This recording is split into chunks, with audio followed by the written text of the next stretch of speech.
আগুন জ্বালা, আগুন। মায়ের মন্দির এটা, এর সামনে আগুন জ্বালিয়ে দেখ মা কতখানি প্রসন্ন হন।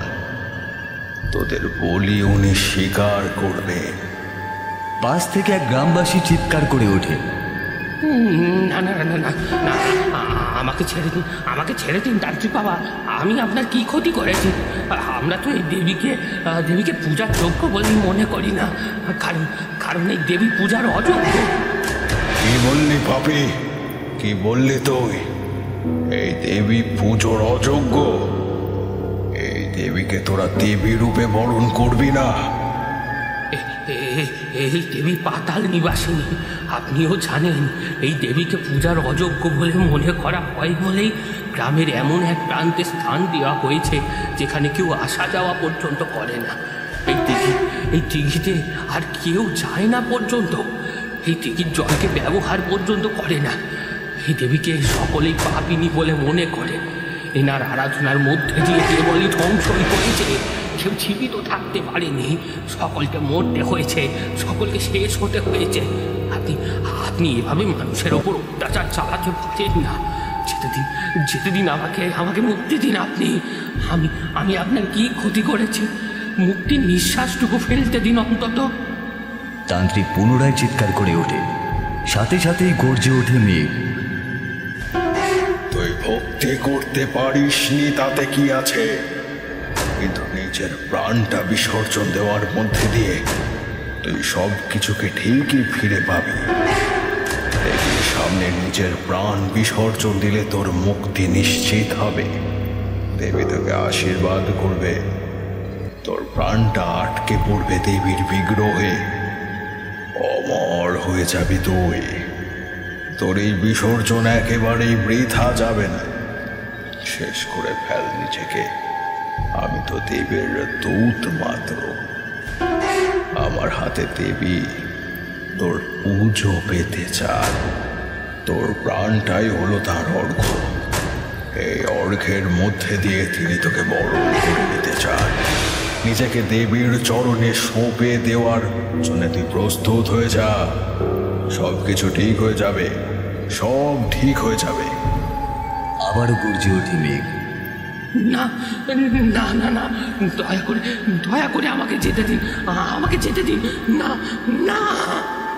খাঁড়াটা চকচক করে ওঠে, সেটিকে হাতে তুলে তান্ত্রিক চিৎকার করতে থাকে, প্রাণ যায় পর বচন না যায়। মা, তোকে প্রাণ দেবে বলেছিলাম না? প্রাণ আমি দেব। ওকে তো তোর কাছে পাঠিয়েই ছাড়ব। ওকে তোর কাছেই যেতে হবে। নিজের কাছে ওকে আটকে রাখ মা, আটকে রাখ। আর কোনোদিনও ওকে কোথাও পালিয়ে যেতে দিস না। তুই তো নিজেই ওকে নির্বাচন করেছিস। কিরে, করিসনি? এমন সময় এক অট্টহাস্যে পেটে পড়ে চতুর্দিক। মনে হতে থাকে এক অসম কণ্ঠ যেন আছড়ে পড়ছে। আকাশ বাতাস মুখরিত করে সেটি ছুটে আসছে ওই দিকে।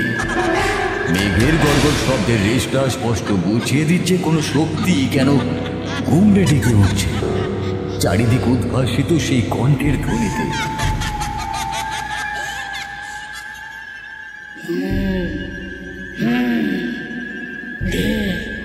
দে আমাকে, দে ওই প্রাণ। আমি চাই রক্ত, রক্তই যে আমার নেশা মিটবে। ফেরত চাই সেই সব কিছুকে ফিরিয়ে দে। এতকাল বাদে আবারও এই গ্রামের বুকে প্রতিপত্তি করবো আমি। আমার যোগ্য ভক্ত হয়ে উঠবি তুই। পাঠা ওকে আমার কাছে। আমি ওকে পেতে চাই, আমার প্রয়োজন ওকে, ওর প্রাণের প্রয়োজন। পাঠা ওকে, পাঠা আমার কাছে।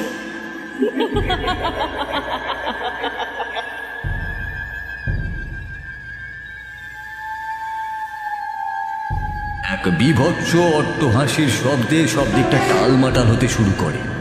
কেউ কিছুই আন্দাজ করতে পারে না। তারপর তান্ত্রিক ওই খাড়াটিকে হাতে তুলে নেয়। জয় মা, রক্ত কিঙ্কিণীর জয়। এই শব্দের প্রতিনিয়ত উচ্চারণের মধ্যে দিয়ে এক অস্বাভাবিক শক্তি বলয়ের সৃষ্টি করে দমার শব্দ করে সেটিকে বসিয়ে দেন ওই ব্যক্তির গলার উপরে। ধর থেকে আলাদা হয়ে যায় মুন্ডুখানা। এক কোপের আঘাতেই সব কিছু শেষ। নাচতে থাকে তান্ত্রিক উন্মাদের মতন। পেরেছি আমি। কি শান্তি! পেরেছি আমি। আজকে আমি যোগিনীর সাথে সহবাস করব। ওর পেটে আসবে আমার সন্তান। আশীর্বাদ করবা, তুই আশীর্বাদ কর আমায়। কাটা মুন্ডুটা মুখ হাঁ করে মাটিতে পড়ে থাকে। আকাশের দিকে তার দৃষ্টি স্থির। দেহের মধ্যে প্রাণটা তখনও ছটপট করে চলেছে। শরীরটার মধ্যে যেটুকু প্রাণ অবশিষ্ট রয়েছে সেটিও যেন বাইরে বেরিয়ে এসে আকণ্ঠ কষ্ট আর যন্ত্রণাকে আলিঙ্গন করে বলে যেতে চায়, আমাকে বাঁচাও, কেউ তো বাঁচাও আমাকে। আমি এভাবে শেষ হতে চাই না, আমাকে বাঁচাও। কিন্তু সব শেষ হয়ে যায়, আর বাঁচার কোনো আশাই নেই। ওদিকে উন্মত্তের মতন লাফাতে থাকে ওই তান্ত্রিক। আয়, আমার হারানো শক্তিগুলো ফিরে আয় আমার কাছে। আমাকে স্বাধীনতা দিয়ে যা, আমাকে সমৃদ্ধি দিয়ে যা। আমি শান্তি চাই, শান্তি। শান্তি পেতেই হবে আমাকে। আমি এতকাল বাদে আবারও বলি দিতে পেরেছি। সব কিছুকে আগের জায়গা থেকে দেখতে পেরেছি। এইভাবে শেষ হয়ে যেতে পারে না সবকিছু। আয় আয়, শক্তিরা ফিরে আয় আমার কাছে। তান্ত্রিকের ওই উন্মত্ততা দেখে গ্রামের লোকেরা আতঙ্কে ঠক ঠক করে কাঁপতে থাকে। কেউ কিচ্ছু বলতে পারেন না। ওদের মধ্যে থেকেই একজন মশাল হাতে করে বেরিয়ে আসে। তোমরা আজকেও যদি একে ছেড়ে দাও তাহলে জেনে রেখো, এই কালী অমাবস্যার রাত্রিতে বারবার এমন অঘটন ঘটতে থাকবে। সবটা থাকবে তোমাদের সামনে, অথচ তোমরা কিচ্ছু করতে পারবে না। শেষ করতে থাকবে একে একে সকলকে, আর তোমরা হাঁ করে দাঁড়িয়ে কেবল তামাশা দেখতে থাকবে। এটাই কি চাও? তবে তোমরা এটাই চাও? কি হলো, বলছো না কেন? বলো, এটাই চাও? গ্রামবাসীদের মধ্যে থেকে একজন ওই ব্যক্তির নাম ধরে ডেকে বলে ওঠে, সুবল, তুই আমাদের ভরসা বাপ। তোর কাছে সেই ক্ষমতা আর সাহস আছে যা এর বিনাশ করতে পারবে। আমাদের কাছে এই ক্ষমতা নেই রে। আমরা চেষ্টা করেও কিছু করতে পারবো না। আমাদের সকলের শক্তিকে মিলিয়েও হয়তো এর অবসানের পথ খুঁজে বার করতে পারা সম্ভব নয়। আমরা কি করে লড়াই করবো এর সাথে? তুই কিছু কর বাপ। সুবল মশালটিকে আকাশের দিকে তাক করে চিৎকার করে বলে ওঠে, ও আমার মাকে খেয়েছে, এমনকি আমার বাপকেও, কাউকে ছাড়েনি। এ অন্যের রক্ত চায়, আর আমি চাই এর রক্তে স্নান করতে। আজকে আর ভয় পেলে চলবে না, একে বেঁধে ফেলতে হবে। এ আজকে একা রয়েছে, একে তাড়াতাড়ি করে বেঁধে ফেলো।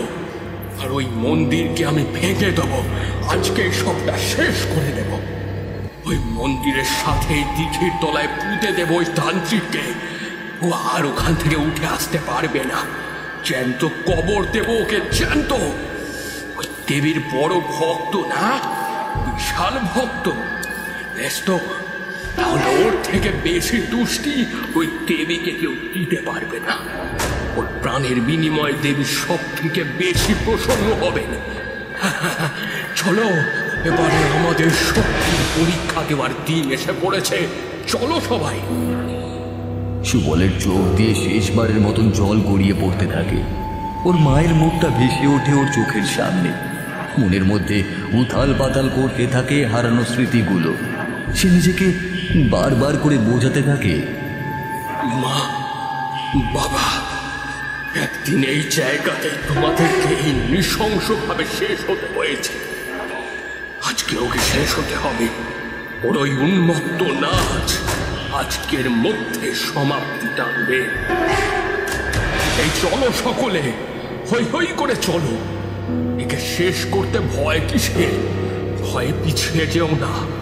তোমরাও জানো এ কিভাবে শেষ করেছে আমাদের বিশ্বাসকে, আমাদের ভরসাকে। একে শেষ করতেই হবে, করতেই হবে।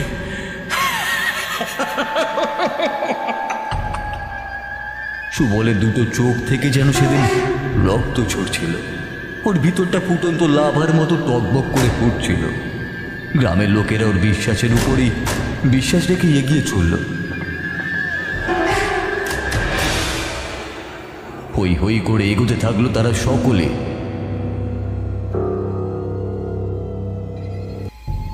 ওদিকে তান্ত্রিক উন্মত্তের ভঙ্গিতে নাচতে নাচতে বলে চলল, আহায়, কে আসবি হায়, আজকে এই খাঁড়ার আঘাতে তোদের সব কটার সে আমি থর থেকে একেবারে আলাদা করে দেব। প্রত্যেকের শেষ হবে আমারই হাতে। কেউ কিছু করতে পারবি না, কিচ্ছু না, সবটা শেষ করবো আমি। পালানোর আর কোনো পথ পাবি না তোরা, কেউ না, কোনো দিনও পালাতে পারবি না। সুবল ও গ্রামবাসীরা ধীরে ধীরে সেই তান্ত্রিককে ঘিরে ফেলল। চতুর্দিক থেকে এক ঘেরাটোপের গণ্ডি তৈরি হয়ে যায়। সেটিকে কাটিয়ে বাইরে বেরোনো হয়ে ওঠে এক প্রকার অস্বাভাবিক। এক চরম সংকট যেন বারে বারে নাড়া দিয়ে যেতে থাকে সেই তান্ত্রিকের মন ও অন্তরটাকে। গ্রামবাসীদের হুঙ্কারের শব্দের মধ্যে কোথাও যেন হারিয়ে যায় ওই তান্ত্রিকের আত্মবিশ্বাস। এরপরে গ্রামের লোকগুলিকে উদ্দেশ্য করে বলে ওঠে তাদের নেতা সুবল, ওকে ছেড়ে দেওয়া যাবে না। এগোতে থাকো সকলে, যে করেই হোক এগোতে থাকো। বেঁধে ফেলতে হবে ওকে, বেঁধে ফেলো, বেঁধে ফেলো এই দড়ির সাহায্যে। তারপর দেখি ও কিভাবে নিজের শক্তিকে কাজে লাগাতে পারে, কতজনকে শেষ করতে পারে তা আজকে দেখা যাক, দেখা যাক। তান্ত্রিক আরো জোরে হাসতে থাকে আর তার আরাধ্যা দেবীকে উদ্দেশ্য করে বলতে থাকে, কি ভেবেছে ওরা, কি ভেবেছে? দেখ মা, ওদের মতন বোকাদের সাথে আমাকে থাকতে হয়েছে এতকাল। ওরা নাকি আমাকে বাঁধবে, কোনোদিনও না। অসুখ না, একবার এই খাঁড়ার আঘাতেই মুন্ডু উচ্ছেদ করে দেব। লুটিয়ে পড়বে মুন্ডুগুলো আমার পায়ে। তবু এই পাগলের নাচও নাচ থামবে না, থামবে না। আয় রে, আয় সকলে, নিজেদের মৃত্যুর মজা দেখবি, আয়।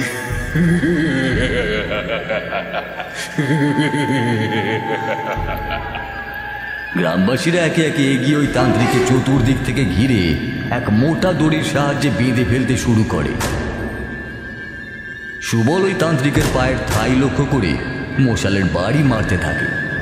ভীষণ রাগে গর্জে ওঠে তান্ত্রিক। তার হাত থেকে পড়ে যায় ওই খাঁড়া। জ্বলন্ত মশাল থেকে বেরিয়ে আসা আগুনের ফুলকিগুলো আহত করতে থাকে ওই তান্ত্রিককে। তারও শরীরে আগুন ধরে যায়, পা দুটো দাউ দাউ করে জ্বলতে শুরু করে। এমন দৃশ্য এর পূর্বে কোনোদিনও দেখা গেছিল কিনা সন্দেহ আছে। এত বিভৎসতা এর পূর্বে কেউ কোনোদিনও প্রত্যক্ষ করতে পেরেছিল কিনা সেটাও বোধহয় সন্দেহ হয়। তান্ত্রিক কোনো কথা আর বলতে পারল না। যে গলা দিয়ে বেরিয়ে আসছিল চিৎকারের শব্দ, এখন সেখান থেকে বেরোতে শুরু করলো গোঙানির শব্দ। গোঙাতে লাগলো ওই তান্ত্রিক। ছেড়ে দে, ছেড়ে দে আমাকে, আমাকে শেষ করে কি পাবি তোরা? হ্যাঁ, সুবলের কানে ওই কথাগুলো গেলেও সে বিন্দু মাত্র ভেঙে পড়ল না। সে আরো জোরে জোরে চিৎকার করে বলতে শুরু করলো, তোর বলিতেই এবারে গ্রামের লোকেদের মুক্তি ঘটবে। মনে পড়ছে সেই দিনের কথা, যেদিনকে আমার নিরীহ বাবা আর মাকে নিয়ে এসে কালো অমাবস্যার দিনকেই এই দেবীর সামনে বলি দিয়েছিলিস তুই। বলির পাত্র তারা ছিল, তারা কি তোর সামনে হাত জোড় করে নিজের মৃত্যু প্রার্থনা করেছিল? হ্যাঁ বল, মৃত্যু প্রার্থনা করেছিল, কামনা করেছিল কি নিজের মৃত্যু?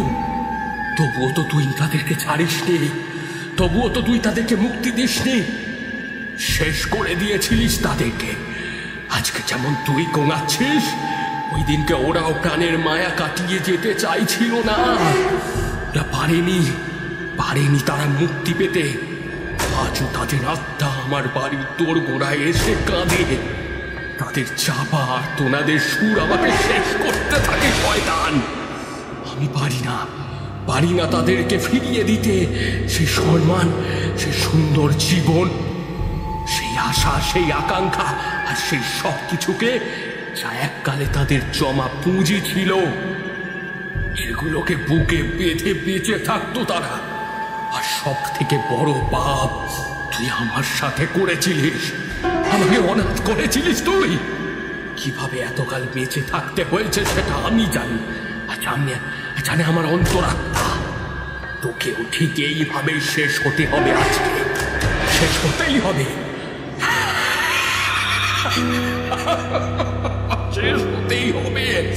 শেষ হতেই হবে। আজকের পর যদি আমি মরেও যাই, আমার আর কোনো আপত্তি থাকবে না আমার আর কোনো আপত্তি। তান্ত্রিক নিজের মৃত্যুকে নিজের চোখের সামনে দেখতে পায়। মরবি, তুইও আমার সাথেই মরবি, আমি একা যাব না, গেলে তোকে আমার সঙ্গে করে নিয়ে যাব। এই যাত্রায় কিছুতেই পৃথক ফল হবে কোনোদিনও না। গ্রামবাসীরা এগিয়ে গিয়ে ওই মন্দিরটিকে ভাঙতে শুরু করে, হাতুড়ি দিয়ে, কোদাল দিয়ে আঘাত করতে থাকে সেটিকে। মন্দিরটি পুরনো হওয়ায় সেটির ভিত এমনিতেই আলগা হয়ে গিয়েছিল, সেটিকে নিমিষেই তারা ধসিয়ে ফেলে। এরপরে মন্দির থেকে ওই দেবীর বিগ্রহটিকে বাইরে বের করে নিয়ে এসে সেটিকেও বেঁধে দেয় ওই তান্ত্রিকেরই সাথে। আর তারপরে সেই তান্ত্রিককে টানতে টানতে নিয়ে যেতে থাকে দিঘির দিকে। সুবল সহ আরও কিছু গ্রামবাসী ওই তান্ত্রিককে টেনে নামায় দিঘিতে। এরপরে গলার ফাঁসটাকে আরো শক্ত করে আটকে ফেলে। ক্রমে তান্ত্রিকের নিঃশ্বাসটাকে বন্ধ করে দিতে থাকে তারা। তান্ত্রিক কেবল হাঁপাতে থাকে, হাঁপাতে হাঁপাতে ওর চোখ মুখ কপালে উঠে যায়, মুখ থেকে আরেকটিও শব্দ বেরোতে চায় না। ধীরে ধীরে ওই দেবীর মূর্তির সাথেই বিসর্জন ঘটে যায় ওই তান্ত্রিকের। ওর দেহটি তলিয়ে যায় সেই দিঘির জলে, আর কোনো অস্তিত্ব খুঁজে পাওয়া যায় না, সবটা শেষ হয়ে যায়। কিন্তু ওই তান্ত্রিক শেষ হওয়ার আগে সুবলকে উদ্দেশ্য করে ধরা ধরা কণ্ঠে বলে যায়, এই কালী অমাবস্যা রাত্রিরে প্রতি বছর এইভাবে এই দিঘি একজন না একজনকে গ্রাস করতে থাকবে। আমি করি বা আমার দেবী করুক, মরতে কাউকে না কাউকে হবে, নিস্তার নেই, পালিয়ে বাঁচারও কোনো জায়গা নেই, কেউ রক্ষা করতে পারবে না। একজনকে তো চাইবেই এই দিঘি, আর তোকে আমার সাথেই আজ যেতে হবে। আমার বিসর্জনের সাথে সাথেই তোর প্রাণটাও বেরিয়ে যাবে। তোকেও নিজের সাথে করে নিয়ে যাবো আমি সুবল। আর চিৎকার করতে পারে না ওই তান্ত্রিক। ততক্ষণে জলের ভিতর বুঝগুড়ি কাটতে শুরু করে দিয়েছে। তার অন্তিম নিঃশ্বাসগুলিকে যে একে একে গ্রাস করতে যাচ্ছে ওই দিঘি, ওই দৃশ্যই ছিল সেটির প্রমাণ। ডুবে যায় সব কিছুই। গ্রামের লোকেরা দেখেন সুবল নিঃশ্বাস নিতে পারছে না। গ্রামবাসীরা তাড়াতাড়ি করে ধরাধরি করে সুবলকে ডাঙায় নিয়ে আসেন।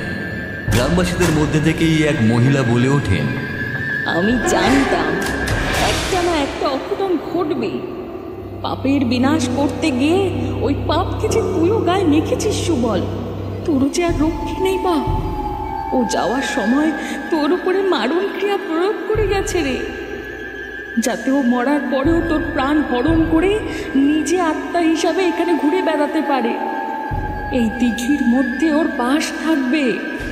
মরণের সময় নিজের প্রাণের আহুতি দেওয়াতে হলো, ঠিক সেই সময় আরেকজনের প্রাণ হরণ করতে হয়, তবেই মৃত্যুর পরে প্রাণের অস্তিত্বকে নিশ্চিত করা যায়। তাই ও নিজের সাথে সাথে তোরও আহুতি দিয়েছে, যাতে তুই মরে ওকে জীবনদান দিয়ে যেতে পারিস। ওর বিদেহী আত্মার অস্তিত্ব এই দিঘিটাকে ঘিরেই থাকবে, ও এখানেই বিরাজ করবে। হায় হায়, সুবলটাকে তো অকালে চলে যেতে হলো, অকালে। কেউ বাঁচাও, ওকে বাঁচাও। মহিলাটি কথা বলতে বলতে অঝরে কাঁদতে শুরু করলেন। সুবলের মাথাটাকে নিজের কোলের উপরে তুলে নিয়ে মুখ চাপড়ে হাহুতাশ করতে শুরু করলেন। কিন্তু ধীরে ধীরে সুবলের চোখের মণিগুলো স্থির হয়ে গেল, শক্তিবিহীন হয়ে পড়ল তার দেহ। হৃদস্পন্দনটি ক্রমে স্থির হয়ে গেল, সব দিক প্রশান্ত। সবকিছুর মধ্যে যেন আবারও সে মৃত্যুর শান্তি বিরাজ করতে শুরু করলো। শোঁ শোঁ করে বাতাস বয়ে যেতে লাগলো, কিন্তু তার মধ্যে জীবিতের ভাষাটুকুও আর রইল না। পক্ষান্তরে ভেসে আসতে লাগলো কিছু মৃত্যুর দলি, না বলা কিছু ভাবাবেগ, আর পিছিয়ে রইল একটা শূন্যতা। ওই মহিলাটি সুবলের নিথর দেহটিকে জড়িয়ে ধরে অকাতরে কেঁদে যেতে থাকলেন। চলে গেলি, চলে গেলি বাছা আমার, আমাদেরকে ছেড়ে সে চলেই গেলি। এতকাল ধরে একা লড়াই করে গেলি, অথচ যাওয়ার সময় একবারও মনে গেলি না, একবারের জন্যও না।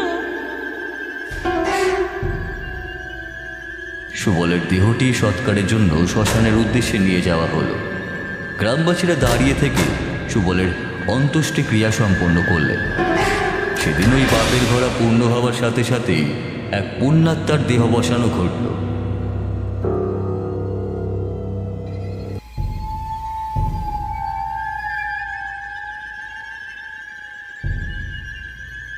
দেখতে দেখতে একটা বছর পেরিয়ে গেল। আবারও ফিরে এলো সেই কালো অমাবস্যার রাত্রি। পথে প্রান্তরে একাকিত্ব, আতঙ্ক, ভয়, জরাজীর্ণতা। আর ঠিক সেই সময় দিঘি গ্রাস করলো একটি মেয়েকে। তার চিৎকারের শব্দে সেদিন রাতে ঘুম ভেঙে গেল গ্রামের অনেকেরই। তারা ঘরের বাইরে বেরিয়ে এলেন। দিঘির কাছে এসে দেখলেন রক্তিমার কাপড়ের আঁচলটা ভেসে রয়েছে দিঘির জলে, আর জলের মধ্যে বুজগুড়ি কাটছে। এই দৃশ্য দেখে রক্তিমার মা পাগল হয়ে গেলেন। ওই স্থানেই তিনিও প্রাণ ত্যাগ দিলেন। গ্রামের লোকেদের মধ্যে আতঙ্কের বর্ষণ হতে লাগলো। একজন তো বলেই উঠলেন, মেয়েটা কি কুক্ষণে এসেছিল এখানে? আমি কতবার বারণ করেছিলাম এই দিঘির জলে নেমে স্নান করতে যাস না। ও বলেছিল এখানে স্নান সেরেই নাকি গ্রামের মন্দিরে কাল ভৈরবের পুজো করতে বসবে।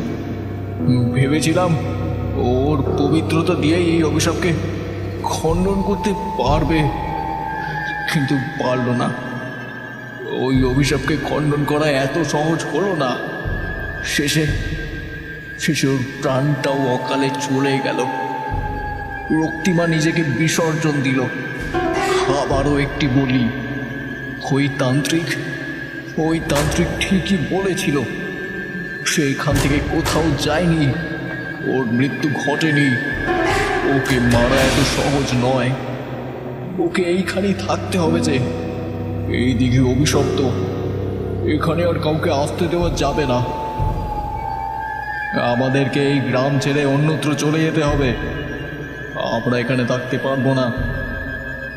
এইখানে থাকলেই একের পর এক ঘটনা ঘটতে থাকবে, একে একে সকলের প্রাণ যেতে থাকবে, অকালে বিসর্জন হতে থাকবে এই নিরীহ প্রাণীগুলির। এর থেকে রক্ষার উপায় একটাই, সব ছেড়ে আমাদেরকে অন্যত্র চলে যেতে হবে। এর মধ্যেই আমাদের মুক্তি। এই গ্রাম না হলে কুপিত হবে। আজকে রক্তিমাও তার মাকে গ্রাস করেছে, কাল আমাদেরকেও, এমনকি আমাদের সন্তানের উপরেও পড়বে এই অভিশাপের ছায়া। এর চেয়ে ভালো এই স্থান ত্যাগ করে অন্যত্র চলে যাওয়া।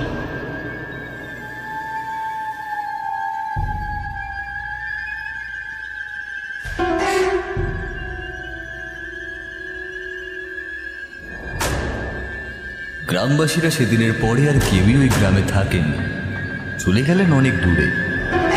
প্রাণোচ্ছল পরিবেশটি ধোঁয়াশা ও অন্ধকারের দাবদাহে ঢেকে গেল।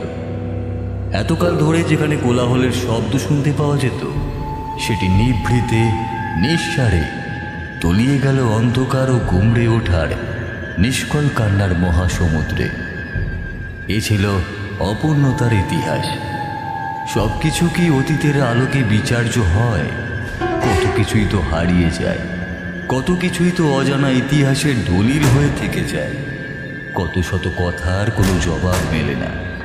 কিন্তু একটি শব্দ, অভিশাপ, এর মধ্যে দিয়েও হাজারো অপূর্ণতার কথা অচিরেই শুনিয়ে দেওয়া যায়, শুনতেও পাওয়া যায়।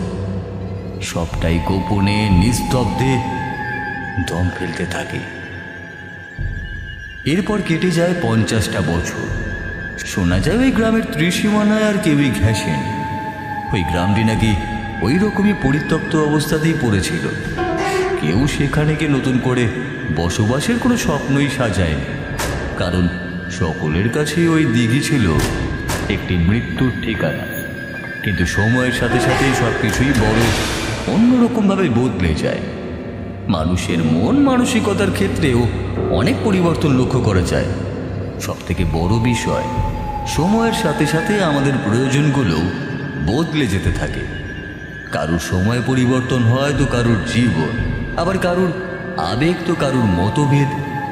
এই নিয়েই তো পৃথিবী প্রতিনিয়ত প্রত্যাকাঙ্ক্ষীর মতন এগিয়ে চলতে থাকে তার বহমান গতিতে। আমরা থেকে যাই কেবল দর্শক হয়ে। ওই গ্রামটির নাম শুনলেও মানুষের মনে ভয়ের সঞ্চার হতে শুরু করে। কলকাতায় অবস্থানকারী কিছু সাংবাদিকরা এই বিষয়টিকে খতিয়ে দেখবার সিদ্ধান্ত নেয়। তারা অনেক দিন ধরেই এই গ্রামটির বিষয়ে অনেক তথ্যই সন্ধান করেই চলেছিলেন, এবং ওই গ্রামটিকে কেন্দ্র করে যে একটা অসামঞ্জস্যতা সৃষ্টি হচ্ছে সেটাও তাদের মধ্যেই আলোড়ন ফেলেছিল বইকে। তাই তারা সকলে ওই গ্রামটির বিষয়ে জানবার উদ্দেশ্যে অধিক আগ্রহ প্রকাশ করতেই থাকেন। কি ঘটেছিল সেখানে, আর সত্যি কথা বলতে কি ওই দিঘির জলের নিচে এমন কি অভিশাপ লুকিয়ে রয়েছে যার দরুন প্রতি কালো অমাবস্যার রাত্রে সেখানে কারুর না কারুর নিখোঁজ হয়ে যাওয়ার ঘটনাটা শুনতে পাওয়া যায়। কেন ওই দিঘি মানুষকে গ্রাস করে ফেলে, কেন ওই দিঘির মধ্যে তলিয়ে যায় এক একটি প্রাণ, এসবের হদিশ খুঁজে বার করতে আবারও 50 বছর বাদে একটি সাংবাদিকের দল সেই গ্রামটিতে হানা দেওয়ার সিদ্ধান্ত নিয়ে ফেলে। 50 বছর বাদের অভিজ্ঞতার ঝলক রইল আপনাদের সকলের সামনে।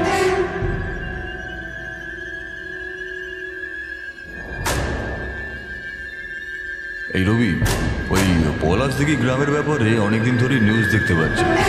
মানুষ তো ওখানে যেতেও ভয় পায় রে। এতকাল ধরে এত বড় একটা গ্রাম এইভাবে পড়ে রয়েছে, পরিত্যক্তের মতন পড়ে থাকার কারণে সেখানে আর আজকাল কেউই যেতেও চায় না। মানুষের মধ্যে ওই গ্রামটিকে কেন্দ্র করে একটা অন্যরকম বৈষম্য লক্ষ্য করলাম, বুঝলি? যেসব নিউজ বা রিপোর্ট চোখের সামনে এলো তাতে করে এটাই বুঝতে পারলাম যে ওই দিঘিটা, মানে ওই পলাশপুরের দিঘিটা অভিশপ্ত। ওইটাই নাকি যত নষ্টের গোড়া। কেউ বলে নাকি এক তান্ত্রিককে নাকি সেখানে জ্যান্ত পুঁতে দেওয়া হয়েছিল। আবার কেউ কেউ বলে ওখানে নাকি অনেককাল আগে রক্ত কিঙ্কিনী নামের কোনো এক দেবী মন্দির ছিল। মন্দিরটা ছোট হলে হবে কি, ওই মন্দিরটাকে কেন্দ্র করে মানুষের মধ্যে এক আজব কোলাহলের সৃষ্টি হয়েছিল। ওই মন্দিরেই পুজো করতো সেই তান্ত্রিক। তান্ত্রিকের অবশ্য নাম পাওয়া যায়নি, কেউই সঠিকভাবে তার নাম বলতেও পারেন। তবে একজন ধুরন্ধর ও মৃত্যু আকাঙ্ক্ষায় লিপ্ত দজ্জাল তান্ত্রিকের অস্তিত্বের কথা কিন্তু একেবারেই স্পষ্ট। এটা মনে রাখিস। ওই তান্ত্রিকের আত্মাই নাকি এখনো প্রতি বছর কালো অমাবস্যার রাত্রে মানুষের বলি চায়। ওই তান্ত্রিক নাকি এককালে নিজের কার্যসিদ্ধির জন্য এই বিশেষ দিনে মানুষের বলি নিত, আর চড়াতো সেই দেবীকে। কে এই দেবী, কি তার অস্তিত্ব, কিছুই জানা যায় না। তবে হ্যাঁ, এটুকু জানতে পারা যায় ওই দেবী নাকি পাতাল লোকের দেবী। আর সেই তান্ত্রিকের বক্তব্য ছিল যে ওই দিঘি কোনো সাধারণ দিঘি নয়। তিনি নাকি ওই দিঘির তলাতেই সেই দেবীর মূর্তিকে খুঁজে পেয়েছিলেন, কারণ পাতাল লোকের প্রবেশদ্বার ওই দিঘি। ওই দিঘির তলা দিয়েই পাতাল লোকে পৌঁছানো যায়। সেখান দিয়েই নাকি রাস্তা রয়েছে, এমনটাই আর কি শুনেছিলাম। রবি এতক্ষণ সুপ্রতিমের কথা মন দিয়ে শুনছিল। তারপর সে বলল, দেখ, আমরা হলাম গিয়ে সাংবাদিক, অনেক কাহিনী নিয়েই কাজ করতে হয়, তাই কোনটা সত্যি আর কোনটা মিথ্যে এসব নিয়ে ভাবতে বসলে তো রাত পেরিয়ে ভোর হয়ে যাবে, তবুও এর কোনো সুরাহা খুঁজে পাওয়া যাবে না। কাজে কি ঘটেছিল, কেন ঘটেছিল, কি ঘটবে, কেনই বা ঘটবে, এসবের কারণ খুঁজে বার করবার কাজ বেশ কঠিন। কিছু খুঁজে পাওয়া যাবে না, কিন্তু হ্যাঁ, আমরা আমাদের তরফ থেকে এটুকু করতে পারি যে ওই জায়গার আসল সত্যকে দর্শকের সামনে তুলে ধরতে পারি। কিন্তু এই কাজও বড়ই কঠিন, এর জন্য স্পেশাল পারমিশনের প্রয়োজন পড়বে। এমনি এমনি ওই জায়গায় কাউকেই যেতে দেওয়া হয় না। আমাদের উচিত আমাদের স্যারের কাছে এই বিষয়টি সংক্রান্ত পারমিশনটা নিয়ে নেওয়া। এমন সময় নিতু সেখানে এসে হাজির হলো। সে রবির কাঁধে হাত রেখে বলল, আরে বাবা, এত চিন্তার কি আছে শুনি? এসব কোনো ব্যাপারই নয়। ওই বুড়োকে এত কষ্ট দিয়ে লাভ নেই, ও সব ব্যাপারে নাই বলবে। বিশেষ করে তোর প্রমোশনটাকে যেভাবে আটকে রেখে দিয়েছে, তার থেকেই বোঝা যাচ্ছে ও কি চাইছে। এর চেয়ে ভালো আমরা স্টোরিটাকে কভার করি। মিশন পলাশদিঘি নাম দিয়ে রাতের অন্ধকারে এই কালো অমাবস্যার সময় সেখানে পৌঁছে গিয়ে বিষয়গুলো ক্যামেরা দিয়ে বন্দি করি। তারপর সেই ক্লিপগুলো কাউকে না জানিয়েই চিফ এডিটরকে ঘুষ খাইয়ে যখন একের পর এক টিভির পর্দায় ব্রেকিং নিউজ হিসাবে ছাড়তে শুরু করব না, তখন দেখবি মানুষের উন্মাদনা কোথায় যায়। কি ভেবেছিসটা কি আমি পারবো না? ওই বুড়ো আমারও স্যালারি বাড়ায় না। এরপর যা হবে সব ঈশ্বরের নামে। বলবো জানি না স্যার কিভাবে ক্লিপগুলো মিডিয়ায় লিক হয়ে গেছে, আমরা কিচ্ছু জানি না। কেউ আমাদের ক্যাসেটগুলো চুরি করে নিজের নাম কেনবার জন্য মিডিয়াতে দিয়ে দিয়েছে, আর আমাদের শত্রুর নামটা নিয়ে নেব, ব্যাস। তাহলে পথের কাঁটাটাও সরে যাবে। এক ঢিলে দুই পাখি, কি বলিস? নিতুর মুখে এই কথা শুনে রবি ও সুপ্রতিম একেবারে হতবাক হয়ে গেল। সত্যি তুই একেবারে জিনিয়াস রে নিতু, একেবারে জিনিয়াস। না হলে কারোর মাথা থেকে এগুলো বেরোতে পারে নাকি? অসাধারণ বললেও কম বলা হবে। কিভাবে যে তুই এমন করে ভেবে ফেলিস কেই বা জানে। আমরা তো সবে তোকে একটা আইডিয়াই দিয়েছিলাম, তুই সেটাকে এত সুন্দর করে পরিবেশন করে দিতে পারবি এটা ভাবিনি। আরে আগে তো সাংবাদিক ছিলাম, কিন্তু এত ভালো পারফরমেন্সের জন্যই তো এখন নিউজ অ্যাঙ্কারও হয়ে গেছি। তাহলে কে বলেছে যে এগুলো এক জন্মে করে ওঠা সম্ভব হয় না? শোন, তাহলে এই শুক্রবার দিনকেই বেরিয়ে পড়ব। শনিবার দিনকেই কিন্তু কালো অমাবস্যার প্রহর শুরু হবে। রাত 12টার পর থেকেই শুরু হবে মৃত্যুর তাণ্ডব, আর সেই তাণ্ডবেই সামিল হব আমরা লাইভে। টিজেট নিউজ থেকে রবি, সুপ্রতিম আর নিতু।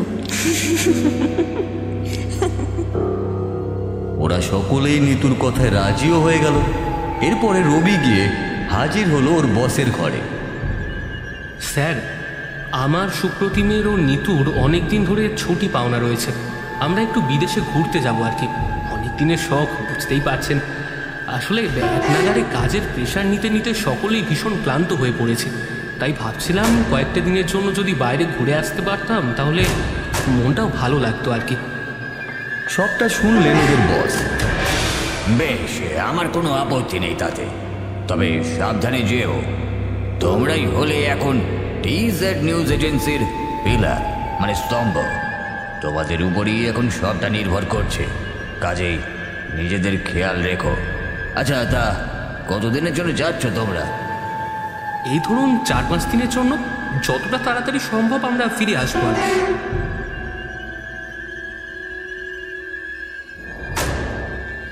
বস রাজি হয়ে গেলেন। এরপরে ওরা তিনজনেই বেরিয়ে পড়লো সেই গ্রামের উদ্দেশ্যে। নিউজ এজেন্সির গাড়ি না নিয়ে রবির গাড়িতে তারা সকলে বেরিয়ে পড়ল। পলাশদিঘির বিষয়ে তারা কাউকেই আসলে জানতে দিতে চাইছিল না যে তারা কেন যাচ্ছে সেখানে। এই বিষয়টিকে গোপনীয় রাখবার পিছনে এটাই ছিল বিশেষ উদ্দেশ্য। তারা কলকাতার মেন রোড থেকে বেরিয়ে হাইওয়ে ধরে সোজা এগিয়ে চলল। এরপরে পলাশদিঘিতে পৌঁছতে পৌঁছতে অনেকটাই রাতও হয়ে গেল। সেখানে পৌঁছেই রবির গাড়িখানাও বিগড়ে গেল। সে কি রে, এই গ্রাম তো সত্যি অভিশপ্ত বলে মনে হচ্ছে। এখানে এসে পৌঁছানোর সাথে সাথে গাড়িটা খারাপ হয়ে গেল। ঠিকই তো, এত ভালো কন্ডিশনের গাড়ি যে কিভাবে খারাপ হয়ে যেতে পারে সেটাই তো বুঝতে পারছি না। আরে ভাই, এত ভয় পেয়ে লাভ নেই, চল এবারে গাড়ি থেকে নামা যাক। গাড়ি তো এখানেই রইল, আর ঠিক করে নেবো কিছু না কিছু। আর তা না হলেও আশেপাশে মেকানিক ঠিক পেয়ে যাব, কয়েক কিলোমিটারের মধ্যেই হয়তো পাবো। সেখান থেকে ধরে নিয়ে এসে সারিয়ে নিতেই বা কতক্ষণ। আমরা তো এর আগেও কত জায়গায় গেছি যেখানে একটা লোক পর্যন্ত থাকে না, সেখান থেকেও তো বেঁচেই ফিরে এসেছি। বল, অসুবিধে কি আছে, চল দেখিনি। নিতু ও সুপ্রতিমের কথায় সহমত পোষণ করলো। এরপরে রবি গাড়ি থেকে নেমে পড়ল, সাথে বাকিরাও। চোখের সামনে ছিল একটা গ্রাম, একটা নিস্তব্ধ গ্রাম, শুষ্ক নির্জীব একটি পরিবেশ, যেখানে প্রাণের কোনো হদিশই নেই, যেখানে মানুষের কোনো কোলাহল নেই। এই শান্তি যেন মৃত্যুর চেয়েও প্রবল কষ্টদায়ক। গ্রামের যা অবস্থা, তাতে করে মনেই হয় না এখানে মানুষের বাস রয়েছে। এ তো ভূত প্রেতেদের আড্ডাখানা হয়ে গেছে একেবারে। এখানে নাকি আমরা অতীতের খোঁজে এসেছি। মাই গুডনেস, এখানে অতীতের খোঁজটা পাবো কিভাবে? নিজেরাই তো এখানে ধূলিসাৎ হয়ে যাব। এ তো মৃত্যুপুরী ভাই, জনমানবহীন এক পরিত্যক্ত স্থান। এখানে কি মানুষ বাস করে নাকি? আমার মনে হয় না এখানে থাকাটা ঠিক হবে। এতদিন লোকের মুখে শুনেছিলাম এই জায়গাটা সম্পর্কে, কিন্তু এখানে এসে এখন দেখতে পাচ্ছি এ তো ধারণার থেকেও ভীষণ জটিল। এর হাত থেকে রক্ষা পাওয়াও দুষ্কর। কিছু একটা ঘটে গেলে নিজেকে রক্ষা করা মারাত্মক হয়ে দাঁড়াবে ভাই। কে কাকে বাঁচাবো তখন? আমরা কেউ কাউকে রক্ষা করতে পারবো না। আচ্ছা বরং ছাড়, এইসব জিনিস ক্যাপচার করে লাভ নেই, বাদ দে। সাংবাদিকের ভূতের ভয় থাকে না। ভূতের ভয় থাকলে আর যাই হোক সাংবাদিক হওয়া যায় না। বড় বড় অপরাধীদেরকে ধরিয়ে দিতে আমরা কত জীবনের ঝুঁকি নিয়েছি, তাদের ডেরায় গিয়ে লুকিয়ে কত তথ্য সংগ্রহ করে এনেছি। আর এ তো সামান্য একটা ব্যাপার, এর সাথে যুঝতে পারবো না। আজকের রাতটা এখানেই আশেপাশে কোথাও একটা কাটিয়ে দিতে হবে। রাতের বেলা কোনো কিছু ক্যাপচার করাটাও ঠিক হবে না, কারণ লাভ নেই, ক্যামেরায় পরিষ্কারভাবে কিছুই উঠবে না। তার চেয়ে বরং এখানেই কাছে পিঠে একটা সেফ জায়গা খুঁজে আজকের রাতটা কাটিয়ে ফেলি। খাবার তো সাথেই আছে, 3 দিন আরাম করে চলে যাবে। রবিবার দিন ভোরেই এখান থেকে বেরিয়ে যাব, বুঝলি? নিতুর কথায় সকলেই রাজি হয়ে গেল। এরপরে ওরা সামনের দিকে এগিয়ে এলো। সেখানে দেখলো একটি ভগ্ন প্রায় কুঠির পড়ে রয়েছে। সেটিকে দেখা মাত্রই সুপ্রতিম বলে উঠল, ওই যে কুটিরটা স্পষ্ট দেখতে পাওয়া যাচ্ছে, ওইদিকে এগোনো ভালো, কি বলিস? তারা সকলে কুঠিরটিকে লক্ষ্য করে এগিয়ে চলল। এরপর সেখানে ঢুকে দেখল কুঠিরের একটা দিক তখনও আস্ত অবস্থাতেই রয়েছে। সেখানে সময়টা অতিবাহিত করে নেওয়াই যাবে। এখানে একটা হ্যারিকেন রয়েছে দেখছি। দাঁড়া, টর্চটা বার করে দেখি এটা ঠিকঠাক আছে কিনা, তাহলে এটাকে জ্বালিয়েই এখানে আরাম করে বসা যাবে। টর্চের আলোটা জ্বালতেই ওদের নজরে পড়ল ওই হ্যারিকেনটি। সেটি অক্ষত অবস্থাতেই ছিল। ওই হ্যারিকেনটিকে জ্বালাতেই কুটিরটি আলোকিত হয়ে গেল। সেই আলোতেই সব কিছুই স্পষ্টভাবে দেখতে পাওয়া যাচ্ছিল। ওই কুঠিরটির দূরত্ব সেই দিঘির থেকে খুব বেশি ছিল না, কয়েক পায়ের ব্যবধান মাত্র। রবি ওদেরকে উদ্দেশ্য করে বলল, হ্যাঁ রে, এটা একখানা হরর মুভি বানানোর একটা উপযুক্ত জায়গা, কি বলিস? দেখ, পুরো গা ছমছমে একটা ব্যাপার রয়েছে এখানে। হ্যারিকেনের আলোটা আমাদের ছায়াগুলোকে কেমন সরিয়ে নিয়ে যাচ্ছে দেখ, এক দেওয়াল থেকে আরেক দেওয়ালে। বাপ রে, দেখেই তো শিউরে উঠছি আমি। আরে বাবা, আর ন্যাকামি করতে হবে না, অনেক হয়েছে। এবার সকলে খেয়ে নে, সেটাই বরং বেটার হবে। রাত অনেক হয়ে গেছে, বেশি দেরি করাটাও ঠিক হবে না। কিন্তু সারাদিন জার্নি করে এসেছি, এখনও সবার ভাল লাগছে না। এখন আর ধৈর্যও নেই, চল খেয়ে নেওয়া যাক তাহলে। এই বলে তারা সকলেই খেতে বসে গেল। রাতের খাওয়া দাওয়া সেরে সকলে যে যার মতন করে শুয়ে পড়ল। হ্যারিকেনটা এক কোণে রেখে যে যার মতন নাক ডাকতেও শুরু করলো। এমন সময় হঠাৎ করে আকাশে মেঘটা গর্জন করে উঠল। আবহাওয়ার এহেন পরিবর্তনই যে ছিল অশনির সংকেত, সেটি ওখানে উপস্থিত কেউই আন্দাজ করতে পারছিল না। সবার আগে রবির ঘুমটাই ভেঙে গেল। সে চোখ খুলে দেখলো বাইরে মেঘের গর্জন শুনতে পাওয়া যাচ্ছে। বাইরে মেঘ ডাকছে, দরজা দিয়ে ঠান্ডা হাওয়াও বইছে। হঠাৎ করে ওয়েদারটা বদলে গেল কি করে বলতো? ঠিক সেই সময় কুঠিরের বাইরে থেকে ভেসে আসতে শুরু করলো নূপুরের শব্দ। বাতাসের তালে তালে ওই নূপুরের শব্দগুলো সরাসরি এসে রবির হৃৎপিণ্ডে আঘাত করতে লাগলো। সেটিকে এড়িয়ে যাওয়ার সাহস ওর হলো না। রবি বিছানা ছেড়ে বসল। এরপরে সামনের দিকে চোখ পড়তেই দেখল এক পরমা সুন্দরী রমণী ঠিক ওই কুঠিরটার সামনে এসে দাঁড়িয়েছে। এই দেখেই সে আরো উত্তেজিত হয়ে পড়ল।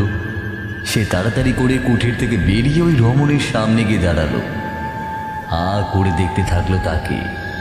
তার ওই দু চোখের থেকে দৃষ্টি সরিয়ে ফেলাটাও তার পক্ষে আর সম্ভব হলো না। সেই রমণী তাকে উদ্দেশ্য করে বলল, এসো রবি, আমার কাছে এসো। এত কাল ধরে তো আমি তোমারই অপেক্ষায় ছিলাম। এসো, আমাকে স্পর্শ করো। তুমি তো আমার মতোই একজনকে খুঁজছি। দেখো, আমি একেবারে তোমার মনের মতন, কোনো অংশে কম না। ঠিক যেভাবে, যে আদলে তুমি তোমার স্বপ্ন সুন্দরীকে চেয়েছিলে, আমি ঠিক সেইভাবেই তোমার সামনে এসে উপস্থিত হয়েছি। এসো, আমাকে স্পর্শ করো। এসো আমার কাছে। দুহাত বাড়িয়ে দিল সেই রমণী। ভরা যৌবনের আগুনে টকবক করে ফুটছিল তার শরীরটা। সেই লাস্যময়ের দিক থেকে দৃষ্টি সরিয়ে নেওয়া রবির পক্ষে সম্ভব ছিল না। সে ওই রমণীর পিছু করতে শুরু করলো। দাঁড়ান, কোথায় যাচ্ছেন? দাঁড়ান দাঁড়ান দাঁড়ান, এই দুর্যোগের মধ্যে আপনি কোথায় যাচ্ছেন? দাঁড়ান। আর সেই রমণীও তাকে আবেগঘন অবস্থায় বলতে থাকলো, এদিকে এসো। এখানে কেউ থাকে না তো কি আছে, আমি তো থাকি। আমি তোমাকে চাই, যেখানে কেউ নেই, কোনো কোলাহল নেই, কোনো সমস্যা নেই। সেই রকমই এক নিরবিচ্ছিন্ন পরিবেশে, নিরালায় আমি তোমাকে পেতে চাই। তোমার সাথে লিপ্ত হতে চাই, শরীরে মিলন চাই। দেবে না? দেবে না তুমি আমাকে সেই প্রশ্নটি? কি হলো বলো, চুপ করে আছো কেন? দেবে না? দেবে না তুমি আমায় সেই শান্তি? দেবে না সেই ভোগের শান্তি, সেই কালের বাসনা? এসো, এদিকে এসো। রবি সেই চোখ দুটির ভাষা নিমিষেই পড়ে ফেলল। এরপরে নিজেকে তার থেকে দূরে সরিয়ে রাখবার চেষ্টাও ক্রমে ব্যর্থ হয়ে উঠতে লাগলো। সে অনুসরণ করতে লাগলো ওই রমণীকে। এরপরে একটা নির্জন স্থানে এসে হাজির হলো তারা দুজনে। সামনেই নজরে পড়ল একটা কুঠির। সেই রমণী তাকে নিজের দিকে আহ্বান করলো, আর রবিও ছুটে গেল সেদিকেই। এরপরে কুঠিরের ভিতরে প্রবেশ করতে রবিকে নিজের কাছে ডেকে নিল সে। রবি ওই রমণীর নিঃশ্বাসের উষ্ণতা অনুভব করতে লাগলো। বাইরে প্রবল বেগে ঝড়ও উঠল। সেই রমণী নিজের লাল ঠোঁট দুটি ডুবিয়ে দিল রবির ঠোঁটের ভিতরে। যৌন আকাঙ্ক্ষায় মেতে উঠল দুটো শরীর।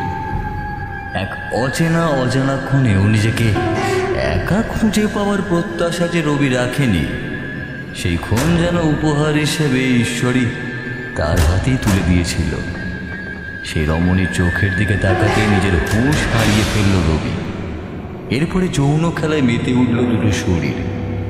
মেঘের গর্জনের শব্দের সাথে ভেসে আসতে থাকলো চিৎকারের শব্দ। উপভোগ করতে লাগলো একে অপরকে। রমণীর কণ্ঠে ভেসে এলো সেই আনন্দের আস্বাদন। শান্তি, কি তৃপ্তি! আমাকে আরো শক্ত করে জড়িয়ে দাও, নিজের বাহুর মধ্যে নিয়ে নাও আমায়। আমায় আলাদা হতে দিও না নিজের থেকে। তোমার কঠিন শরীরটা দিয়ে পিষে ফেলো আমাকে উপভোগ করতে দাও তোমায়। এতকালের খিদে মিটিয়ে দিক তোমার সতেজ শরীরটা। আমার বাসনা মিটু গাছ। শরীরে খেলা চলতেই লাগলো। আর ঠিক সেই সময় রবির মনে হলো ওই মেয়েটি কোনো সাধারণ মেয়ে নয়। তার গাত্র বর্ণ ধীরে ধীরে সবুজে হয়ে উঠতে শুরু করেছিল। সে দেখলো ওই রমণীর চুলগুলো হাওয়ায় উড়ছে, হাত ও পায়ের থেকে বেরিয়ে আসছে বড় বড় নখ। সেই নখ দিয়ে সে আঁচড়ে দিতে লাগলো রবির পিঠ আর বুক। এতক্ষণ যেটিকে লাস্যময়তা মনে হচ্ছিল, যেটিকে আঁকড়ে ধরে বেঁচে থাকতে ইচ্ছে করছিল, সেটি বিভীষিকায় রূপান্তরিত হয়ে গেল। রবি তাড়াতাড়ি করে ওই মেয়েটিকে নিজের শরীর থেকে দূরে সরিয়ে উঠে দাঁড়িয়ে পড়ল। পড়ে থাকা বস্ত্রগুলোকে শরীরের সাথে আঁকড়ে ধরল সে। নিজেকে কোনো রকমের সাবলীল করে অর্ধনগ্ন অবস্থায় বাইরে বেরিয়ে এলো। তখনও আকাশে সমান তালে গর্জে চলেছে মেঘ। ঝিরিঝিরি বৃষ্টিও পড়তে শুরু করেছে। সেই পুকুরের বাইরে দাঁড়িয়ে ঠক ঠক করে কাঁপতে থাকলো। ঠিক এমন সময় সেই রমণীয় তার আসল চেহারাটা নিয়ে বেরিয়ে এলো তারই সামনে। এরপর তাকে লক্ষ্য করে বলতে শুরু করলো, সে কি, এইটুকুতেই ভয় পেয়ে গেলে রবি? এসো আমার কাছে, এসো। দেখো, এই রাতও চাইছে যে আমরা কখনো আলাদা না হই, একে অপরের মধ্যে ডুবে থাকি, একে অপরকে উপভোগ করি। তাহলে তুমি কেন এভাবে ফেলে যাচ্ছ? আমার কাছে এসো, এসো, এসো। না না। আর সেই মেয়েটি রক্ত মাখা জিহ্বাটা বার করলো তার সামনে। সেই জিভের থেকে রক্ত টপ টপ করে পড়তে শুরু করলো মাটিতে। সেটি দেখা মাত্রই আতঙ্কে বাকরুদ্ধ হয়ে গেল রবির। এরপরে সে প্রাণপণে দৌড়তে শুরু করলো নিজের কুঠিরের দিকে। জোরে জোরে নিতু ও সুপ্রতিমের নাম ধরে ডাকতে থাকলো সে। নিতু, সুপ্রতিম, বাঁচা, বাঁচা আমাকে। এখানে এক মুহূর্তও থাকবো না, আমাদেরকে পালাতে হবে। নিতু, নিতু। এমন সময় একটি পাথরে ধাক্কা খেয়ে সে হুমড়ি খেয়ে পড়ে গেল। সামনের দিকে তাকাতেই মনে হলো যেন কেউ দাঁড়িয়ে। তার দিকে তাকাতেই চমকে উঠল রবি। সে দেখলো এক জটাধারী তান্ত্রিক এসে দাঁড়িয়েছে তার সামনে। আর তার পাশে দাঁড়িয়ে রয়েছে ওই রক্ত মাখা রমণী। সে ওই তান্ত্রিকের সুঠাম চেহারাটির উপরে হাত বোলাচ্ছে, তার সারা শরীরটাকে জিভ দিয়ে স্পর্শ করছে। তান্ত্রিকটা চুলের মুঠি ধরে ওই রমণীকে তার শরীর থেকে কিছুটা দূরে সরিয়ে রবিকে উদ্দেশ্য করে বলল, মৃতদের শহরে এসে পড়েছিস তুই, আর মৃতদের সাথে সহবাসের আনন্দও নিয়েছিস। কে জানিস আমি হলাম চণ্ডাল।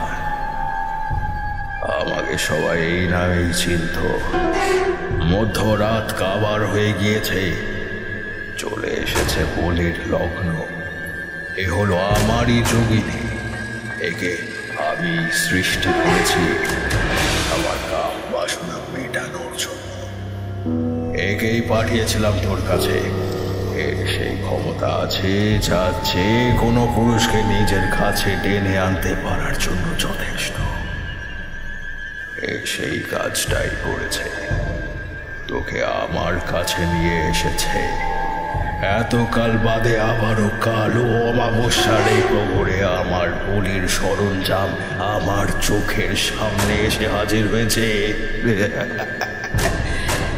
এবারে তোকে বলি দিয়ে আমি আমার এতকালের ইচ্ছেকে পূর্ণ করব। কতকাল আমি বলি দিইনি, কতকাল আমি সেই শোক ভোগ করিনি।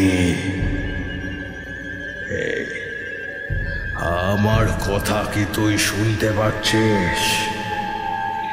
চুলের মুঠি ধরে টানতে টানতে নিয়ে চলে গে ওই দিঘির জলে ডুবিয়ে মারতে হবে যে। এর গলা কেটে তারপরে আত্মাকে নিক্ষেপ করতে হবে সেই দিঘির জলে। এরপরে সেই আত্মা পাতালের দ্বার দিয়ে প্রবেশ করবে পাতালে, আর বিলীন হয়ে যাবে দেবী রক্ত কিঙ্কিণীর শরীরে। কেউ যে রহস্যের কথা জানে না, সেটা তুই এবারে জানার সুযোগ পাবি রে। তুই বুঝতে পারবি সেই দিঘির জলের তলায় লুকিয়ে রয়েছে কোনো অজানা এক রহস্য দলিল। সেখান দিয়ে যে যাওয়া যায় পাতালে, পাতালের রাস্তা আছে সেইটা। আর যে দেবীর পুজো করতাম আমি, সেই দেবীর বাস সেখানে। আজকের দিন এই বিশেষ অমাবস্যায় পাতাল আর মর্তের রাস্তা খুলে যায়। তাই এই সময় যদি কোনো পিশাচ সিদ্ধ তান্ত্রিক কারোর বলি দিয়ে তার আত্মাকে পাতালে পাঠাতে পারে, তাহলে যে আজীবনের জন্য একেবারে অমর হয়ে যায়। আমি মৃত, কিন্তু তাতে কি আছে? আমি আমার আত্মাকে আজও মুক্ত হতে দিইনি, কিন্তু আজকে আমি আবারও একটা শরীর পাবো, আর তোর আত্মাকে বন্দি করে নিজে মুক্ত হয়ে যাব। এরপরে মুক্তির আনন্দ উপভোগ করব আমি, আর তুই আমার মতন পাতালে পচে গলে মরবি। তোকে ভক্ষণ করবে দেবী রক্ত কিঙ্কিণী। তুই ভোজন হবি তার। এই চল, টানতে টানতে নিয়ে চল আমার সাথে। এর সাথে এত কথা বলে কি লাভ? যাকে আমার নিজের স্বার্থের জন্য প্রয়োজন, তাকে আমি এত কথা বুঝিয়ে কি করব? চল, এক্ষুনি একে নিয়ে চল। নিয়ে আয় আমার সাথে, নিয়ে আয়। সেই বিভৎস পিশাচিনী রবিকে হ্যাঁচড়াতে হ্যাঁচড়াতে নিজের সাথে নিয়ে চলল। ওই পথ ধরে ধুঁকতে ধুঁকতে এগিয়ে চলল রবির শরীরটা। মুখ দিয়ে গোঙানির শব্দ বেরোতে লাগলো, কিন্তু কুঠিরের সামনে দিয়ে যাওয়ার সময় সে নিজে দেহে থাকা সর্বশক্তি প্রয়োগ করে হলেও ডেকে গেল দুটি নাম। সুপ্রতিম, নিতু, আমাকে বাঁচা, নিতু। তান্ত্রিক ছুটল রবিকে নিয়ে সেই দিঘির দিকে। অন্যদিকে রবির কণ্ঠে ধ্বনিত হওয়া নিতুর নামটি বাতাসের তালে তালে এসে ধাক্কা দিল নিতুর হৃদয়, আর সাথে সাথেই নিতুর ঘুমটাও ভেঙে গেল। সে সুপ্রতিমকে উদ্দেশ্য করে বলল, এই দেখ, এখানে কিন্তু রবি নেই। কোথায় গেল? আমি কিন্তু এক্ষুনি ওর চিৎকারের শব্দ শুনতে পেয়েছি। মনে হলো যেন ও জোরে জোরে আমার নাম ধরে ডাকছে। আমি তোকে বলছি, ভয়ঙ্কর কিছু একটা ঘটছে। না হলে আমার অবচেতন মন কোনোদিনও এতটা ভয় পেয়ে যেত না, এতটা ঘাবড়ে যেত না। আমাদেরকে বেরোতে হবে এক্ষুনি। রবির সাথে কিছু একটা অবশ্যই ঘটছে। সুপ্রতিম নিতুকে এতটা উত্তেজিত দেখে বলতে শুরু করলো, আরে বাবা, তুই খামোকে এত ঘাবড়ে যাচ্ছিস নিতু? হতেও তো পারে রবি ঘুম থেকে উঠে বাইরের আশপাশটা দেখতে গেছে, এক্ষুনি ফিরে আসবে ও। এমন সময় নিতু চোখ পড়লো একটি ছেঁড়া কাপড়ের দিকে। সেটি দেখা মাত্রই নিতু চমকে উঠল। এই দেখ, এটার দিকে তাকিয়ে দেখ সুপ্রতিম, এটা রবির জামার টুকরো। দেখ, এটায় রক্ত লেগে রয়েছে। রক্তের দাগগুলো স্পষ্ট দেখতে পাওয়া যাচ্ছে। না, আর না, যে করেই হোক আমাদেরকে ওকে খুঁজে বার করতেই হবে, না হলে চরম অঘটন ঘটে যাবে। এখানে যে পৈশাচিক কিছু একটা রয়েছে, সেটার খোঁজ আমি আগেই পেয়েছিলাম। দেখবি, সব জায়গায় বাতাসে একটা আলাদা গন্ধ থাকে, আর সেই গন্ধ আমার নাকেও এসেছিল। কেন তুই অনুভব করতে পারিসনি? এখানে তো বৃষ্টি হচ্ছে দেখছি।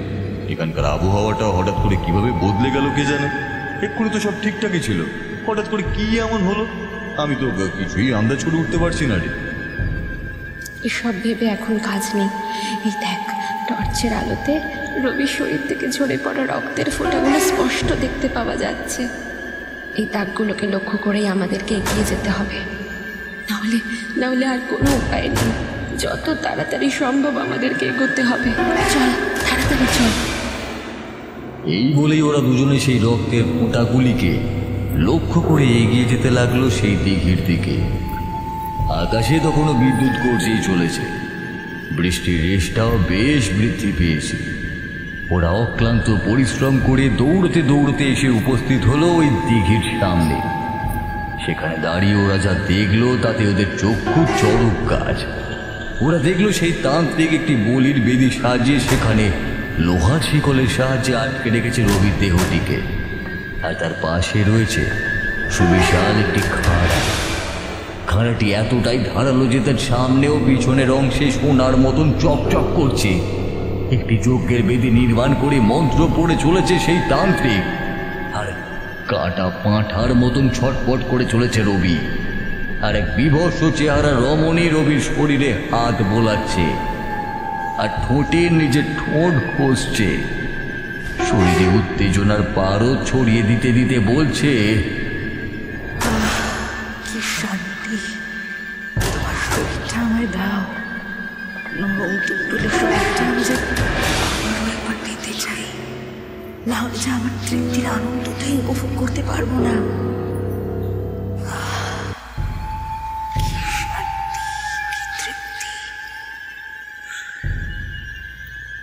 এই সব কিছুই চোখের সামনে দেখে ওরা দুজনেই বিশ্বাস করতে পারল না। নিতু ও সুপ্রতিম অবাক হয়ে কেবল ওই বিভৎসতার সাক্ষী হয়েই রইল। ঠিক এমন সময় নিতু সুপ্রতিমকে উদ্দেশ্য করে বলল, যে করেই হোক এই বলি আটকাতে হবে। আমরা যা দেখতে পাচ্ছি সে সত্যি নাকি মিথ্যে আমি কিছুই বুঝে উঠতে পারছি না, কিন্তু এটুকু বুঝতে পারছি যদি মায়াও হয়ে থাকে তাহলে এই মায়াবী ছলের মধ্যে দিয়েই ওই তান্ত্রিক রবিকে শেষ করে ফেলবে। আমি এটুকু আন্দাজ করতে পারছি যে আমাদের সাথে যা ঘটছে সবটাই সত্যি। এই সত্যের সাথে যুঝতে হবেই আমাদেরকে। তাড়াতাড়ি করে এই মুহূর্তে রবিকে ওখান থেকে উদ্ধার করতে হবে, এগিয়ে যেতে হবে আমাদের। তাড়াতাড়ি চল, দেরি করলে অকালে প্রাণ চলে যাবে রবির। নিতু ও সুপ্রতিম দৌড়ে সেদিকে এগিয়ে গেল। নিতু ওই রাক্ষসীকে এক ঠেলা মেরে সেখান থেকে সরিয়ে দিল, আর সুপ্রতিম তাড়াতাড়ি করে লোহার শিকলের ওই বাঁধনগুলোকে খুলে রবিকে মুক্ত করে দিল। রবি উঠে দাঁড়াতে পারছিল না, আর ঠিক সেই সময় তান্ত্রিকেরও চোখ খুলে গেল। সমস্ত রাত যেন পারদের চেয়েও দ্রুত বেগে মাথায় চড়তে শুরু করলো। সেটি লোহার চেয়েও শক্ত কোনো পিঞ্জরকে ভেদ করে সরাসরি কারো হৃৎপিণ্ড এসে আছড়ে পড়লে সবটাই শেষ হয়ে যেতে পারে এক নিমিষে। ঠিক ওই শক্তি নিয়েই উঠে দাঁড়ালো সেই কালজয়ী তান্ত্রিক। এগিয়ে আসতে থাকলো তাঁদের দিকে।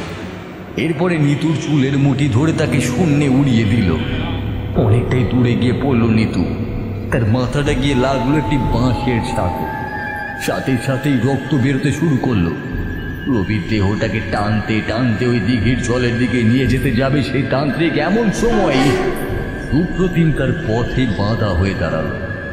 রাগে গর্জে উঠলেন সেই তান্ত্রিক।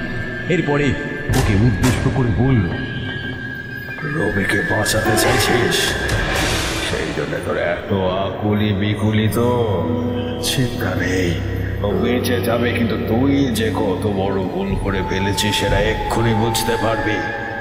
তোকে আমি নিয়ে যাবো পাতালে। পাতালপুরি আদতে কেমন হয় সেটা নিজের চোখে না দেখলে তুই আন্দাজ করবি কি করে? এই বলে রবিকে ছেড়ে সুপ্রতিমের টুটি টিপে ধরল ওই তান্ত্রিক, আর তাকে হির হির করে টানতে টানতে নিয়ে গিয়ে ফেললো সেই দিঘির জলের মধ্যে। নিজেও ছাপ দিল সেখানে, আর ওই রাক্ষসীয় লাফালো জলে।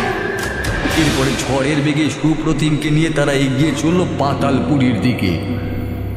জলের ঘনত্ব পেরিয়ে দম বন্ধ করে খাবি খেতে খেতে এগিয়ে যেতে বাধ্য হলো সুপ্রতিম। জলের একেবারে তলদেশে গিয়ে আবিষ্কার করলো একটি মন্দির। ওইখানে জলের কোনো অস্তিত্বই ছিল না। সেটি ছিল একটি মায়ালোক, যেখানে কেবল মায়া বিরাজমান ছিল।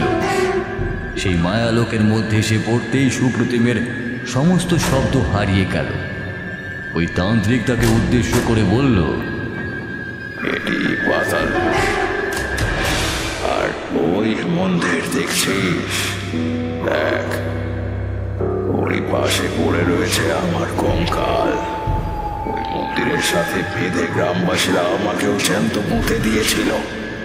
আর হাতের সাথে বাঁধা রয়েছে ওই মূর্তি। এটি আমার দেবী, আমার আরাধ্যা রক্ত কিঙ্কিণীর মূর্তি। কিন্তু দেবীকে আমি তুষ্ট করতে পারিনি, দেবীকে আমি শান্তি দিতে পারিনি। আমার এতকালের সাধনা অপূর্ণই থেকে গিয়েছিল। এর থেকে পালানোর কোনো উপায় আমি খুঁজে বার করতে পারিনি। এবার একটি শরীর চাই আমার।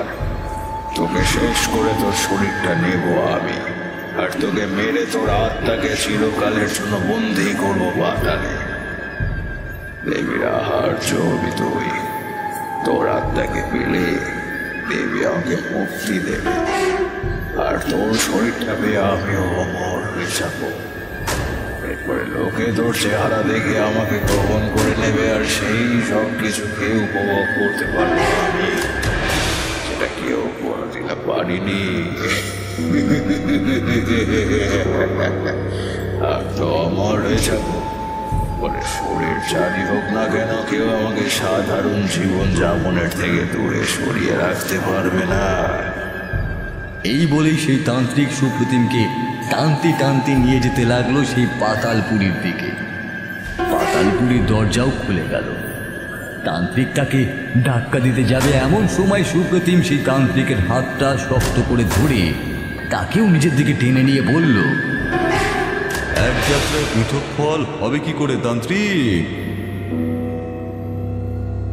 আমাকে যদি মরতেই হয় তাহলে আমার সাথে তোকেও শেষ হতে হবে।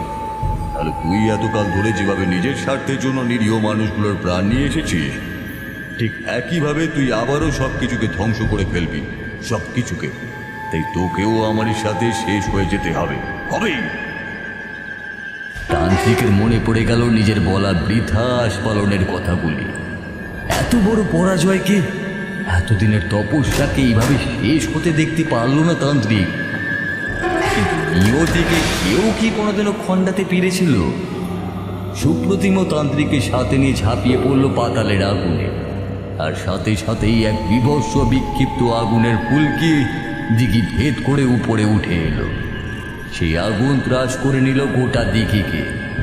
সমস্ত জল শুকিয়ে গেল। নিতু ও রবি সেই দৃশ্য চোখের সামনে দেখার সাথে সাথেই চমকে উঠল। নিতু এসে জড়িয়ে ধরল রবিকে আর বলল, ভয় পাস না, সুপ্রতিম সবটা শেষ করে দিয়েছে। কিন্তু এটাও সত্যি যে ও নিজেও আর ফিরবে না। ও নিজের জীবনের বিনিময়ে এই অভিশাপকে শেষ করে দিয়ে গেছে, চিরকালের জন্য শেষ করে দিয়ে গেছে। ও আর কোনোদিনও ফিরে আসবে না রবি। এই বলেই নিতু রবিকে জড়িয়ে ধরে হাউ মাউ করে কাঁদতে লাগলো।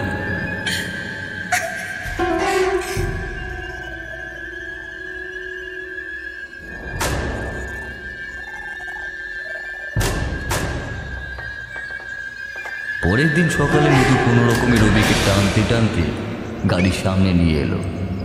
কিন্তু ততক্ষণে রবিও শেষ। ওর নাকের কাছে হাতটা নিয়ে গেল নিতু। দেখলো রবির আর নিঃশ্বাস পড়ছে না। জানতাম আমাকে একাই ফিরতে হবে। আমি এটাই ভেবেছিলাম। কি ভেবে এসেছিলাম আর কি হলো। নিতু দেখলো গাড়িটা ঠিক করা সম্ভব নয় কোনো মতে। এরপরে গ্রাম ছেড়ে বেরিয়ে হাইওয়ের দিকে এগিয়ে যেতে শুরু করলো সে। তারপরে একটি লরিকে দাঁড় করিয়ে তাতে উঠে কলকাতায় এসেছিল। কিন্তু এরপরে সে আর ওই অফিসে আর চাকরি করতে পারেনি। বোবার মতন জীবন কাটাতেই বাধ্য হয়েছে। কিছু অনুভূতি ও ঘটনা এতটাই ভয়ঙ্কর হয়েছে সেটির হাত থেকে নিস্তার পাওয়া যায় না। আমরা যেটিকে খুব সহজ ভাবি সেটি পরবর্তীতে আমাদের মন ও মানসিকতাকে একেবারেই পরিবর্তিত করে দেয়, ভেঙে গুড়িয়ে দেয় সব কিছুকে। নিতুর সাথেও ঠিক তেমনটাই ঘটেছিল। কিছু ঘটনার সমাপ্তি তাই অপূর্ণতার মধ্যেই থেকে যায়, এটাই নির্ধারিত সত্য।